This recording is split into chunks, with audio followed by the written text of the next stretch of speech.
দর্শক এই মুহূর্তে কাকরাইল মোড়ে আছেন সহকর্মী মিজান শাহজাহান। সরাসরি চলে যাচ্ছি তার কাছে।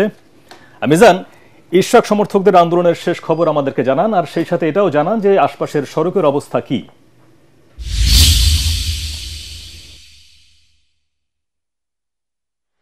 তোহা, আপনাকে ধন্যবাদ। আপনি এখন আজকে সড়কের অবস্থা জানতে চেয়েছেন। সড়কের অবস্থা খুবই ভয়াবহ, কারণ সকাল থেকেই ইশরাক সমর্থকরা দলে দলে মিছিল সহকারে কাকরাইল মোড়ে আসতে শুরু করেছে।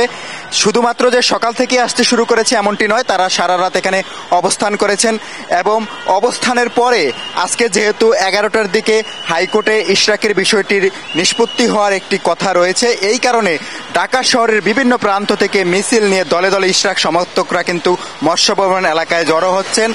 আর আপনি দেখতে পাচ্ছেন যে সড়কের কি অবস্থা, সেটা আপনি দেখতে পাচ্ছেন যে সড়কে এখানে অনেকেই পায়ে হেঁটে তাদের নির্ধারিত গন্তব্যে অর্থাৎ কর্মস্থলে যাওয়ার চেষ্টা করছেন, কারণ সড়কের যে অবস্থা সেখানে কোনো গাড়ির চাকা নড়ছে না বলা যায়। সকালে 8টায় যারা 9টার অফিসের উদ্দেশ্যে রওনা দিয়েছেন, তারা 10টায় অফিসে পৌঁছতে পারবেন কিনা তা নিয়ে সন্দেহ দেখা দিয়েছে, কারণ সমস্ত সড়কগুলো বন্ধ হয়ে আছে।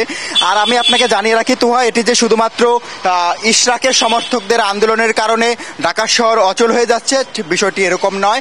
শাহবাগ মোড়ে এই মুহূর্তে অবস্থান নিয়েছে ছাত্র দলের নেতাকর্মীরা। তাদের দাবি হচ্ছে ঢাকা বিশ্ববিদ্যালয়ের মেধাবী শিক্ষার্থী সাম্যকে হত্যা করা হয়েছে।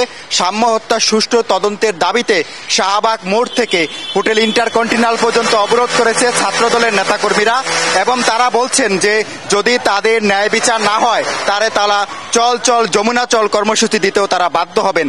তো এই হচ্ছে মোটামুটি আমার কাছে অবস্থা, যে আন্দোলন এই মুহূর্তে একদিকে চলছে কাকরাইল মোড়ে মৎস্য ভবনে, অন্যদিকে চলছে শাহবাগ মোড়ে। সবার নজর হচ্ছে হাইকোর্টের দিকে, অর্থাৎ হাইকোর্ট কি রায় দিবেন তার উপরে নির্ভর করছে যে আন্দোলন কোন দিকে গড়াচ্ছে। তবে আমি যতটুকু জানতে পেরেছি, ইশরাক হোসেন জানিয়েছেন যে শুধুমাত্র তার পক্ষে রায় হলেই তারা আন্দোলন থেকে সরে আসবেন না। তারা বলছেন যতক্ষণ পর্যন্ত উপদেষ্টা মাহফুজ আলম এবং উপদেষ্টা আসিফ মাহমুদ সজীব ভুইয়া পদত্যাগ না করবেন ততক্ষণ পর্যন্ত তারা এই আন্দোলন অব্যাহত রাখবেন। তোহা।